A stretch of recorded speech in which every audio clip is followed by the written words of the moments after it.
Bell rolls is the reporter thrown into the secretive world of the Forex Super Model, where nothing is as it seems. Beware the techno monk, and steer clear of Professor Code and his two assistants.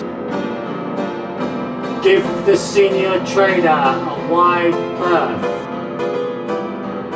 and don't expect any sense from the risk manager.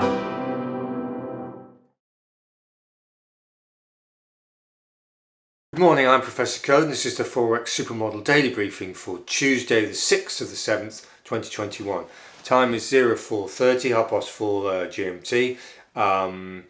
Asian session coming to a close, European session firing up, our lunchtime North American session. Right, yesterday then, Monday, we had a positive unopposed driver in the pound at plus 48, so no backdoor flows. The opposing negative flows mainly coming out of the dollar at minus 23, out of the yen at minus 14, and the euro was a negative rock at minus 11, activity plus or minus 48. Over the week then, we've got this similar picture. We've got a positive unopposed driver in the pound at plus 110, no backdoor flows. The opposing negative flows coming out the dollar at minus 69, out the euro at minus 27, and the yen was the negative rock at minus 14, activity plus or minus 110. Asian session intraday to about 15 minutes ago, again positive unopposed driver in the pound plus 62, no backdoor flows. The opposing negative flows mainly coming out the dollar at minus 44, out the yen at minus 13, and the euro was the negative rock at minus 5, activity plus or minus 62. So you can see we're seeing pound strength to the exclusion of everything else. Dollar weakness is the main one sucking up the negative flows. Right, so let's have a look what's been going on in the flows and the asset classes. Our trades have come back to base camp again. We've been there before. We were 6,500 points up about 6 or 7 weeks ago. We're now at break even, right? Which is, and this is the second time we've been back at break even. But anyway, that's a bit of a side issue. Right, so let's have a look. Euro then. So the euro's soft except against the dollar, which is softer. Right, the yen is strong except against the AUD and the NZD. The pound is strong except against the AUD, NZD. The Swiss is weak except against the dollar and the euro, which are weaker. The CAD is weak except against the Swiss, the dollar and the euro. The AUD is strong except against the NZD. The NZD is strong across the board and the dollar is weak across the board. So right, so what have we got? We've got dollar weakness, New Zealand strength, quite a bit of AUD strength except against the NZD. And take the pick in the middle. Right, so let's have a look at the flows, the asset classes, and then do the final analysis. Right, so before we do that then, what's going to knock it about? Well, we've had the Australian, some of the Australian data. We're waiting for the Australian rates decision.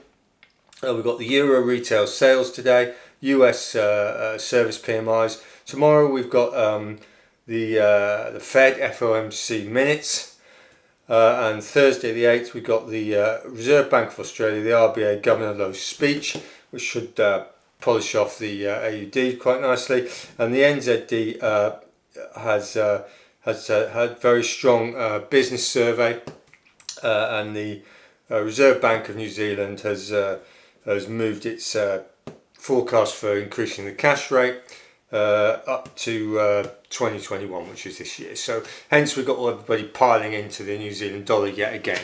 Anyway, that's by the by. Right, so US dollar index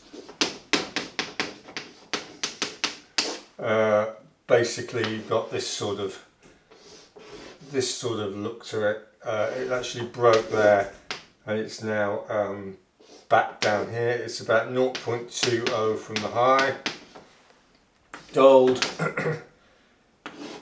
Gold's come up because to the halfway marks due to a bit of dollar weakness. Oil is still steaming. It's plus 0.6 from the modelled breakout. So that's that. Wall Street's working on getting back up to its high, 0.18 from the high. The S&P is plus 0.33 from the modelled high, so it's 33% against the break. The tech likewise has pumped its 0.3 from the high, above the high, so it's 30% above the break in our model terms, that is.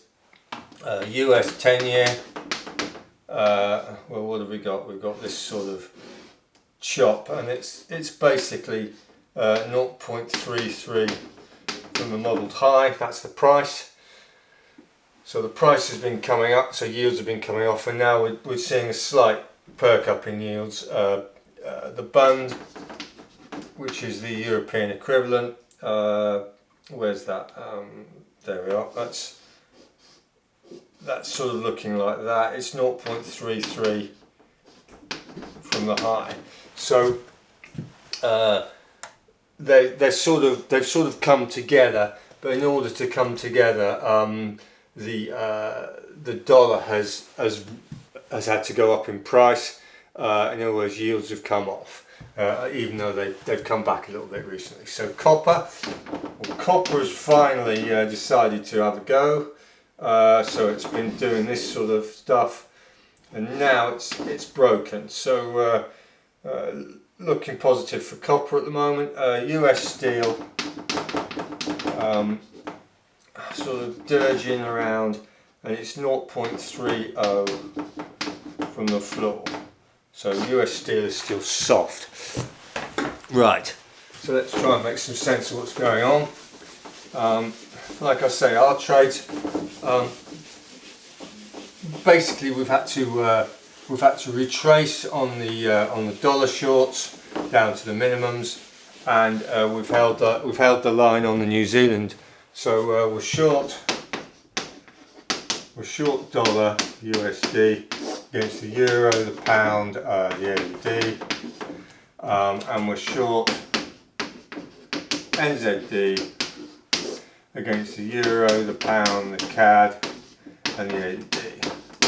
Right, so recently we've been pasted off by a rising dollar, so that makes sense there, and also a rising New Zealand dollar off the back of all this asymmetric noise. Now the New Zealand dollar is as a complex is pretty cooked. It's about 69%. It's apart from the Swiss, it's the second strongest complex there is in terms of the 7 FX pairs. And also if you look at the AUD against the NZD, basically that's very positionally in favour of the New Zealand dollar.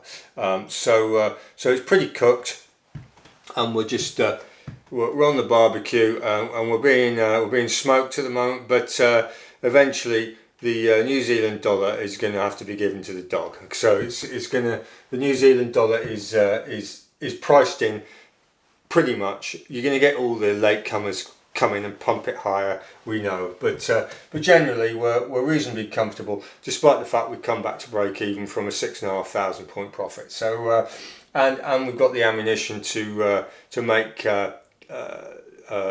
good use of this. So we expect a little bit more peripheral damage as all the noise takes over, but eventually it will give us a very strong long-term position, which should punch us right up through into the autumn in terms of profitability. So there you go. Hope that was useful. Thanks for watching. See you again for the tomorrow briefing. Thank you.